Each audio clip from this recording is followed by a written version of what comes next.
मित्रों नमस्कार। आप सुन रहे हैं दस्तक जिंदगी पर कहानियां। मैं विनोद शुक्ल आज आपको एक ऐसी कहानी सुना रहा हूं जहां आपको परलोक की सैर होगी। चौंक गए ना? कहानी लिखी है करुणा शुक्ला ने। सुनिए यात्रा परलोक की। देश के कर्णधार नेता, शासन प्रशासन के चलाने वाले अधिकारी, जनजीवन सामान्य और कानून व्यवस्था की स्थिति अच्छी है, रटे रटाए बयानों से सफेद पोश चेहरे को बुद्धू बाक्स और कलम विक्रेताओं को हवा के रुख के अनुसार लिखने वालों के द्वारा आम जनता से रूबरू रहते हैं। सब कुछ सामान्य हो रहा है, फिर ये करहा किस ओर से आ रही है और कौन करहा रहा है? उधर ही बढ़ चले। अरे ये क्या, यह तो मनुष्यों का प्रवेश निषेध है। देखा तो भयंकर चेहरे वाले दो दरबान खड़े थे। हिम्मत कर उनके पास गई। पूर्व तैयारी अनुसार विनम्रता का सहारा लेकर प्रवेश की अनुमति चाहिए। तपाक से एक दरबान ने गर्दन पकड़कर उस बोर्ड की तरफ इशारा किया। क्या तूने नहीं पढ़ा? क्या लिखा है? मेरे गिगियाने की स्वर लहरियां दौड़ गईं। फिर भी हिम्मत कर निवेदन किया। नई हूं, पत्रकारिता कर रही हूं, कुछ नई खबरों की खबर इधर मालूम पड़ रही है। यदि आप लोगों की मेहरबानी हो जाए तो कुछ मैं अपनी बात पूरी न कर पाई थी। तब तक मेरी गर्दन पर उसने शिकंजा ढीला किया। सोचा जान बची, परंतु निवेदन पुनः किया तो वह बड़ी बुरी तरह से बोला, यह परलोक है और यह मृत्यु से पूर्व कोई नहीं जा सकता। लेकिन लगता है तुम अपने पेशेवर भाइयों से बगावत कर थाने की एफआईआर की नकल आम जनता को खबर बनाकर नहीं पढ़वाना चाहती। नई खोज खबर लिखना चाहती हो। चलो, कोई बगावती तो मिला। एक शर्त पर तुम अंदर जा सकती हो। बोलो बोलो भैया बोलो। इस कांच की छोटी शीशी में बंद होना पड़ेगा। तुम्हारे मतलब की खबर भी है अंदर। वापसी में तुम्हारे इसी रूप में तुम अपने लोग चली जाना। मरता न क्या करता। सहमत के साथ ही उसने इंजेक्शन जैसी शीशी में हमें बंद कर दिया। वह शीशी अपने आप एक बड़े हाल में ले गया। वहां एक दरोगा की आत्मा से जब वह शरीर था, उसके द्वारा किए गए कुकृत्यों को नकारने पर उसका फिल्मांकन दिखाया जा रहा था। दरोगा जी पुलिस वर्दी में थानाध्यक्ष की कुर्सी पर विराजमान है। दो मुसंडे खाकी धारी नेता के साथ आकर पास पड़ी कुर्सियों पर बैठ जाते हैं। आपसे बात हुई थी कि धर्मदास, बिना समय गंवाए 2 लाख दो और ये दोनों आपके अपोजिट खड़े नेता को शहीद का दर्जा दे आए। मैं इन्हें 2 बोतल शराब दिखाकर बंद कर दूंगा, बशर्ते मर्डर के बाद दोनों थाने आ जाए। सौदा 1.5 लाख पर पट गया और दोनों सरेआम दिन दहाड़े निशाना साध देशभक्त को शहीद कराते हैं। द्वितीय दश में एक वृद्धा दरोगा के पैर पकड़कर अपने लाड़ले को छोड़ने को कहती है। 50,000 है तेरे पास? जी नहीं, भूखे पेट रहना पड़ता है। मजदूरी करके बेटा इलाज करवा रही हूँ। बुढ़िया को लत्या देता है। देख तेरे भूखे पेट का इलाज करा दूं। धक्के मार कर बुढ़िया को थाने से निकलवा दिया।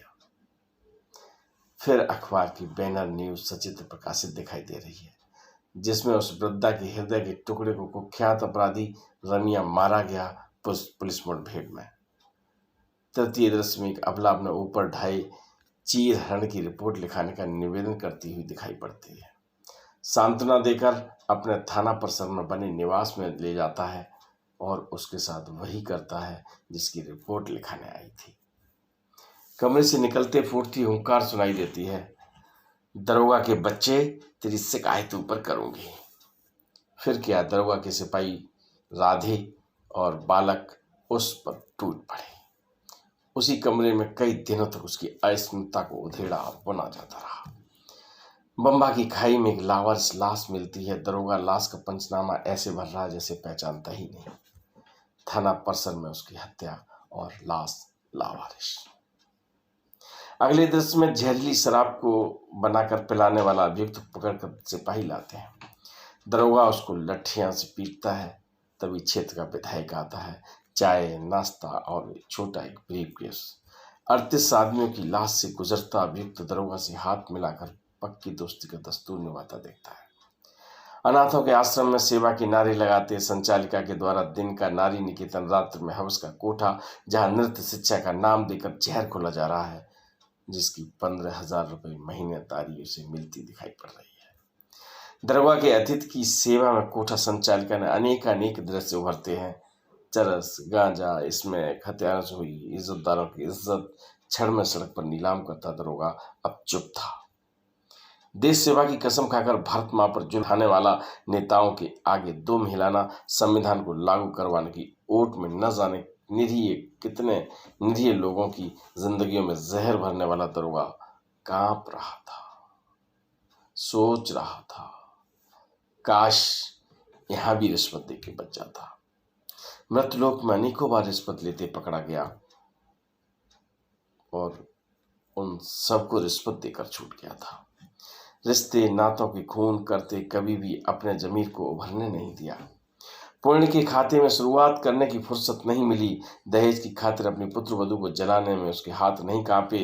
रक्षक की भूमिका का दिखावा करता पूरी तरह से भक्षक बना रहा। अपने कर्मों का फिल्मांकन देख अब कुछ कहने की गुंजाइश नहीं रह गई थी। यम महाराज का आदेश पाते ही यमगणों ने उसे भालों से भेद दिया। खोलते तेल के कड़ाहों के ऊपर उसे उसका तपन से बुरा हाल कर दिया था। वह अपने पापों का पश्चाताप करना चाह रहा, परंतु कर्मों का फल मिलना निश्चित है। उसके पैर तपन से चटकने लगे और रक्त की बूंदों का टपकना शुरू हो गया। अनुनय, विनय, तपन की चीत्कार सब कुछ देख मुझे घुटन हुई। मन में वहां से चलने की इच्छा हुई। सीसी तुरंत बाहर निकल आई। दरबान ने मुस्कुराते मुझे उसी रूप में कर दिया।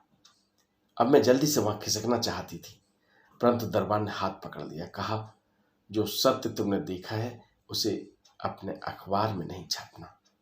तुम्हें लोग बेवकूफ समझेंगे, क्योंकि झूठी फरेबी रिपोर्टों को पढ़ते पढ़ते लोगों के जेहन में सच समाने की जगह नहीं बची है। पूरे जीवन को बेवकूफ़ी में काटने वालों को मृतलोक में यह समझ में आ जाए कि ऊपर वाले के यहाँ जवाब देना है, तो फिर ये सब कुछ ना हो। मित्रों, यात्रा परलोक कैसी लगी? अच्छी लगी है तो कुछ लिखिए ना कमेंट बॉक्स में जाकर, और पढ़ते हैं, देते हैं हम आपका जवाब। चलते हैं आज। नमस्कार।